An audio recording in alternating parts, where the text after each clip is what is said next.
Assalamualaikum warahmatullahi wabarakatuh. Alhamdulillah wassalatu wassalamu ala Rasulillah wa ala alihi wa sahbihi ajmain, amma ba'd.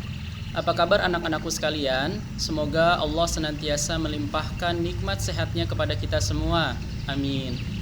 Anak-anakku sekalian, pada pertemuan kali ini kita akan membahas tentang letak dan luas Indonesia.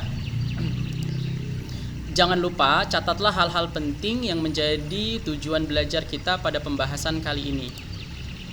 Anak-anakku sekalian, dalam pembahasan letak dan luas Indonesia ini, materi akan kita bagi menjadi dua sub-bahasan, yaitu yang pertama pembahasan lokasi melalui peta, yang kedua letak dan luas Indonesia. Anak-anakku sekalian, di pembahasan yang pertama ini kita akan membahas tentang pemahaman lokasi melalui peta.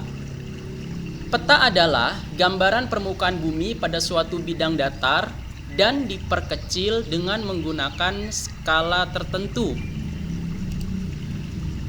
Dalam penyusunan peta, peta tentunya memiliki komponen-komponen penting yang apabila orang melihat gambar, maka orang akan mengetahui bahwa gambar tersebut adalah peta.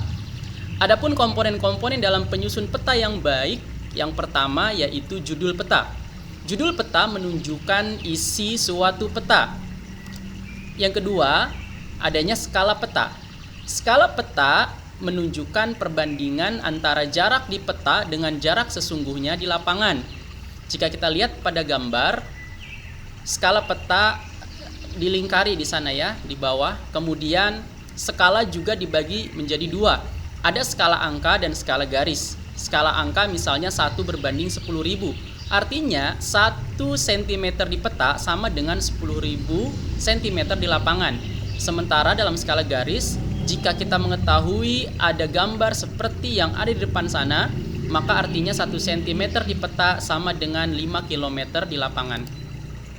Yang ketiga, adanya orientasi utara atau arah mata angin. Bentuk orientasi utara biasanya ditunjukkan oleh simbol berbentuk panah, ya, atau simbol lainnya yang lebih bervariatif yang menunjukkan di mana arah utara pada peta tersebut. Contohnya bisa kalian lihat pada gambar yang ditampilkan. Yang keempat, simbol peta. Simbol peta adalah tanda khusus pada peta yang mewakili objek yang dipetakan. Karena ketika kita membaca peta teman-teman, peta tidak menampilkan keadaan aslinya, misalnya sungai berupa gambar sungai, kemudian apabila gunung, gambar gunung, tidak. Yang dinyatakan di sana adalah simbol-simbol. Adapun 4 simbol yang biasanya kita temukan dalam peta, diantaranya ada simbol titik, simbol garis, simbol warna, dan simbol area. Yang kelima adanya garis koordinat. Garis koordinat adalah garis hayal pada peta dalam bentuk garis lintang dan garis bujur. Garis lintang adalah garis yang membentang yang membelah bumi bagian utara dan bagian selatan. Ya, dia berbentuk horizontal. Sementara garis bujur adalah garis yang membelah bumi ya menjadi bagian bagian timur dan barat. Nah, garis bujur biasanya kalau kita lihat pada peta berbentuk vertikal dari bawah ke atas. Garis bujur ini dan garis lintang ini disebut juga dengan garis khayalan atau garis yang dibuat oleh manusia untuk mengetahui koordinat suatu tempat. Yang keenam adanya inset peta. Inset peta merupakan peta kecil yang ada pada suatu peta untuk menunjukkan lokasi daerah yang dipetakan di antara lokasi lainnya yang lebih luas. Di sana bisa kita lihat ada peta besar, ya, peta Pulau Kalimantan, kemudian di sana ada kotak kecil berisi peta juga. Itulah kotak kecil yang berisi peta tersebut yang disebut dengan inset peta. Kemudian yang ketujuh adanya legenda. Legenda menunjukkan keterangan semua objek yang ada atau muncul pada peta, ya. Kalian bisa lihat pada gambar di sana anak-anak, ya. Jadi pada legenda tersebut semua keterangan tentang simbol-simbol yang ada pada peta dijelaskan pada legenda. Ya, jadi legenda itu isinya juga merupakan keterangan-keterangan simbol-simbol yang ada pada peta. Yang kedelapan adanya sumber peta. Sumber peta dibutuhkan untuk menunjukkan orang atau lembaga yang membuat peta tersebut, sehingga orang yang membaca peta lebih yakin dan percaya bahwa peta yang dibuat merupakan peta yang legal. Kemudian pembahasan yang kedua yaitu tentang letak dan luas Indonesia. Anak-anakku sekalian, letak suatu tempat di permukaan bumi tidak hanya sekedar menunjukkan posisinya di antara tempat lainnya. Letak suatu tempat juga menunjukkan karakteristik tempat tersebut. Misalnya, suatu tempat di daerah pantai, maka karakteristik tempat tersebut dapat diidentifikasi bersuhu tinggi, berupa dataran rendah, sebagian masyarakatnya bekerja sebagai nelayan, dan seterusnya. Begitupun tempat lainnya biasanya bisa diidentifikasikan bagaimana suhunya, bagaimana keadaan ekonominya, pekerjaan, dan lain sebagainya. Bahkan sosial dan budaya pun bisa diketahui dengan letak wilayah tersebut. Letak juga menunjukkan posisi suatu tempat terhadap tempat lainnya. Sebagai contoh, suatu tempat berada di pusat kota.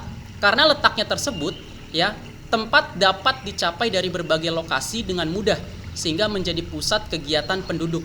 Misalnya, letak sekolah kita, ya, itu bisa diketahui berdasarkan letak tempat lainnya yang berada di sekitar kita. Misalnya orang menganggap MTS Fisabilillah di depan masjid, gitu kan.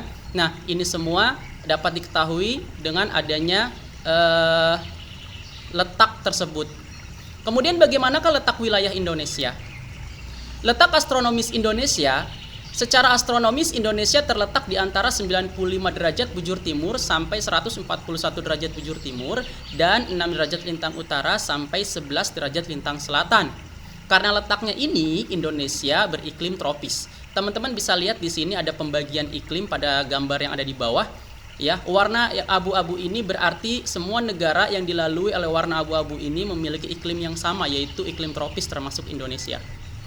Letak geografis Indonesia. Selain letak astronomis, teman-teman, yang barusan kita bahas tadi, ada juga letak geografis. Apa sih letak geografis itu? Letak geografis adalah posisi suatu wilayah berdasarkan keadaan nyata di permukaan bumi. Secara geografis, Indonesia terletak di antara dua samudra, yaitu Samudra Hindia dan Samudra Pasifik, dan di antara dua benua, yaitu benua Asia dan Australia. Teman-teman bisa lihat di sana petanya, ya, ada Indonesia diapit oleh dua benua dan dua samudra.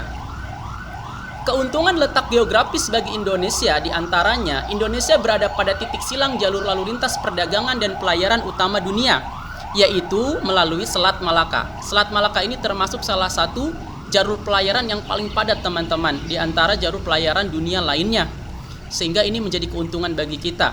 Secara geologis juga Indonesia berada pada jalur pertemuan tiga lempeng, yaitu lempeng Eurasia, lempeng Pasifik, dan lempeng Hindia. Posisi tersebut membuat Indonesia memiliki banyak gunung Merapi, ya. Keuntungannya adalah dengan adanya tiga lempeng tersebut, Indonesia sangat beragam sekali potensi sumber daya, energi, dan mineralnya. Teman-teman bisa lihat di sana, ya. Indonesia berada pada jalur silang, baik penerbangan maupun pelayaran. Selain letaknya yang strategis, Indonesia juga memiliki luas wilayah yang tergolong besar, anak-anak. Badan Informasi Geospasial atau BIG menyebutkan wilayah Indonesia terdiri atas daratan seluas 1.922.570 km persegi dan perairan seluas 3.257.483 km persegi. Jika dibandingkan dengan wilayah lainnya, maka luas daratan dan lautan Indonesia apabila digabung, teman-teman, maka luas tersebut kurang lebih hampir menyerupai luas wilayah Eropa. Berarti kekayaan alam Indonesia pun sangat besar dengan luasnya wilayah ini. Terlebih kalau kita lihat luas perairan Indonesia itu lebih luas dibandingkan dengan daratannya. Sehingga kekayaan alam yang berada di perairan tentunya lebih banyak jika dibandingkan dengan wilayah yang berada di dataran. Nah, ini yang dapat kita sampaikan, teman-teman, pada kesempatan kali ini. Sampai jumpa lagi pada materi selanjutnya. Subhanakallahumma wa bihamdika asyhadu an la ilaha illa anta astaghfiruka wa atubu ilaik. Assalamualaikum warahmatullahi wabarakatuh.